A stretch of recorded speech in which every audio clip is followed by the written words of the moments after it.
La palabra con nosotras, con nosotros. Una reflexión de la palabra cotidiana en diálogo con el acontecer de la comunidad universitaria.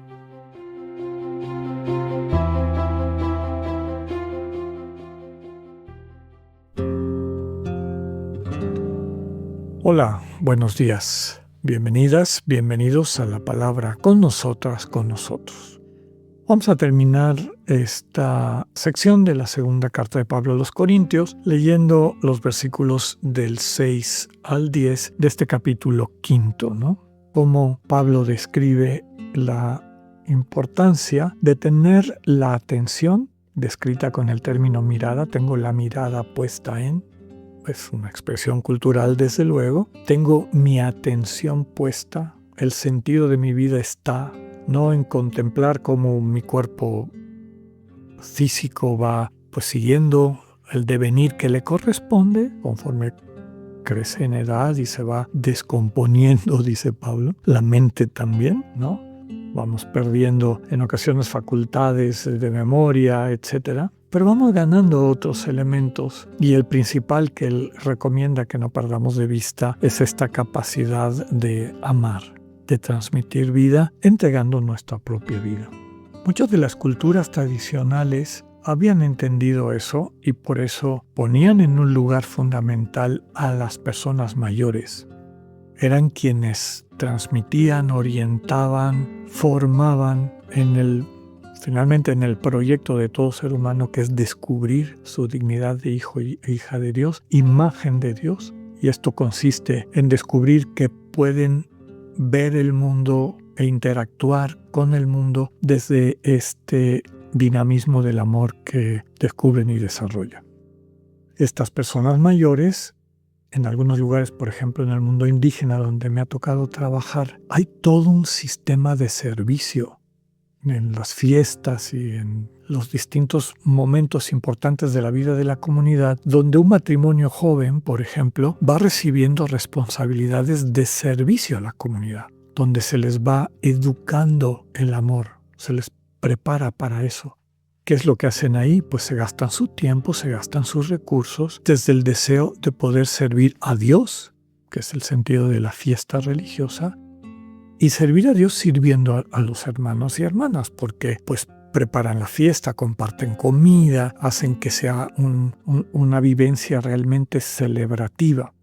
Después de 6, 7, 8 cargos de estas recomendaciones, responsabilidades que la comunidad les ha dado, llegan a un nivel reconocido por la comunidad. En el mundo tzeltal, que es donde trabajé más tiempo, se les conoce como principales o trencipales. Y son quienes de alguna manera gobiernan a la comunidad. Son personas que han consolidado este camino del amor. Y desde el amor, aunque ya estén viejitos, a veces muy enfermos, muy enfermas, etc., la gente acude a ellas y a ellos con sus problemas y reciben palabras de vida. Ese es el tema de lo que Pablo está describiendo ahorita, ¿no? No tener la atención puesta en lo visible, superficial y entristecernos por ese devenir, sino más bien prestar atención en que lo que permanece, esto que entre comillas es invisible, pero no quiere decir no perceptible, porque quien lo va viviendo, quien va creciendo esta madurez en el amor, la vive y la disfruta, la goza. Termina en los últimos versículos diciéndonos: por eso tenemos siempre confianza y sabemos que mientras el cuerpo sea nuestra patria, estaremos en el destierro, lejos del Señor. Porque ahora no podemos verlo, sino que vivimos sostenidos por la fe. Pero tenemos confianza y preferiríamos salir de este cuerpo para residir junto al Señor. En cualquier caso, en la patria o desterrados, nuestro único deseo es serle agradable. Todos hemos de comparecer ante el tribunal de Cristo para recibir el pago de lo que hicimos, el bien o el mal, mientras estábamos en el cuerpo. Palabra de Dios. Pues como les digo, es el mismo tema. La última parte del versículo 10, ¿no? Este anhelo que ya describió de poder vivir ya la comunión con el Señor, que describe, ya comentábamos hace un par de días en Filipenses, para mí la vida es Cristo y la muerte una ganancia. Para mí la vida es esta comunión plena con el Señor que en esta vida y en esta realidad todavía no alcanzo, aunque experimento. De eso habla la fe. Recordemos que fe no es solo creer, no es credulidad. La fe implica un camino de experiencia. Por eso cuando hablamos de la fe cristiana, utilizamos la expresión de Pedro al final del capítulo 6 de San Juan, ¿no? Cuando el Señor les pregunta a sus discípulos si ya se quieren ir, igual que los están abandonando, la gente más cercana a él les pregunta: ¿ustedes también se quieren ir? Y Pedro le responde expresando su fe: Señor, ¿a quién iremos? Tú tienes palabras de vida eterna, tú comunicas vida plena. Y nosotros creemos y sabemos que tú eres el Santo de Dios. La fe cristiana implica estos dos elementos: creer y saber. Sé porque te conozco, Señor, porque he crecido en el ejercicio de la atención para ver cómo te me comunicas. Y porque mi propia vida me ha mostrado que eres fuente de vida y sentido, me mantengo a tu lado, aunque haya muchos elementos que todavía no apuntan a esa vida plena. Y ahí es donde entra el creer. Creo que tu proyecto tiene la última palabra. Aunque viva en una realidad que contradice lo que tú nos invitas, un mundo de egoísmo, de luchas de poder, etcétera, de violencia, de maldad, de inhumanidad, te conozco, Señor, te he experimentado, sé quién eres, porque pues sobre eso voy construyendo mi esperanza y por eso me mantengo en el vínculo contigo y apuesto mi vida y lo que soy a tu proyecto. Esa es la segunda parte, el creer. Entonces la fe es creer y saber. Y eso es lo que está diciendo Pablo. Aunque vivimos en esta situación de contradicción, de persecución, con tanta violencia, etc., me sostiene la fe. Otra expresión del apóstol que nos ayuda a entender esto, ¿no? Yo sé en quién tengo puesta mi confianza. Todo lo puedo en aquel que me conforta.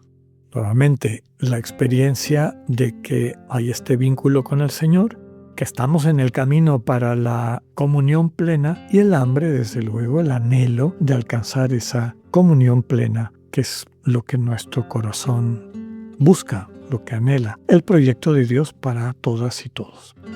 Les decía que el versículo 10 pareciera un espacio de juicio. Todos hemos de comparecer ante el tribunal de Cristo para recibir el pago de lo que hicimos, el bien o el mal, mientras estábamos en el cuerpo. Yo sigo pensando que aquí hay elementos, siento yo, todavía de una cristología, de una experiencia de Dios incipiente.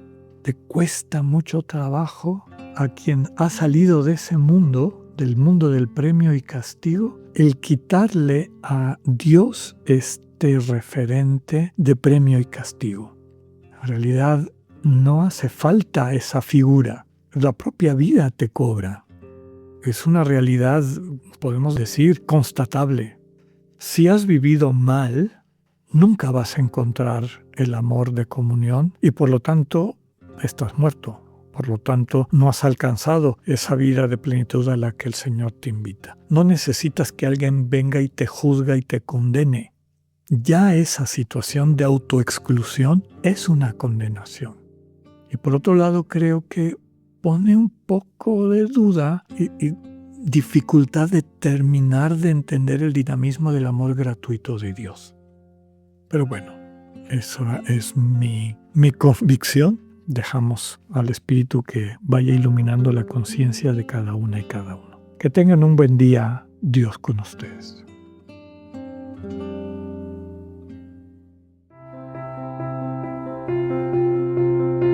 Acabamos de escuchar el mensaje del Padre Alexander Satirka.